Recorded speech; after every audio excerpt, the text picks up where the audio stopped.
Perusahaan wajib mendaftarkan pekerja menjadi peserta BPJS Ketenagakerjaan. Apabila perusahaan tidak mendaftarkan pekerjanya, akan diberikan sanksi administratif.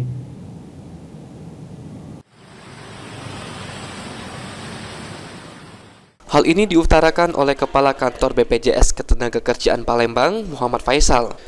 Setiap perusahaan wajib mendaftarkan pekerja menjadi peserta BPJS Ketenagakerjaan. Namun tak jarang, pekerja yang belum mengetahui lantaran perusahaan tempatnya bekerja tidak menyediakan fasilitas ini. Sekitar 7.386 perusahaan sudah terdaftar pada BPJS Ketenagakerjaan Palembang, sedangkan untuk penerima upah sebanyak 314.091. Bukan penerima upah 85.726, sedangkan untuk tenaga kerja jasa konstruksi sebesar 168.523. Untuk perusahaan yang masih belum terdaftar, BPJS Ketenagakerjaan saat ini sudah terdata di BPJS dan akan diberikan surat peringatan. Jika tidak ada respon, maka nantinya akan ada petugas pengawas dari provinsi yang akan memberikan pembinaan.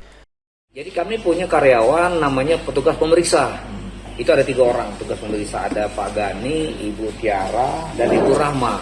Dan mereka inilah nanti yang itu mengunjungi. Begitu dari pembinanya ARK ini, dari marketing, mereka jalan dan nyurati, ternyata mereka indahkan. Biasanya ada kunjungan bersama. Kita libat kunjungan bersama, ada berita acara. Di situ dilihat apakah perusahaan tadi hanya izin saja ada atau karyawannya ada. Kalau ada karyawannya, mereka wajib.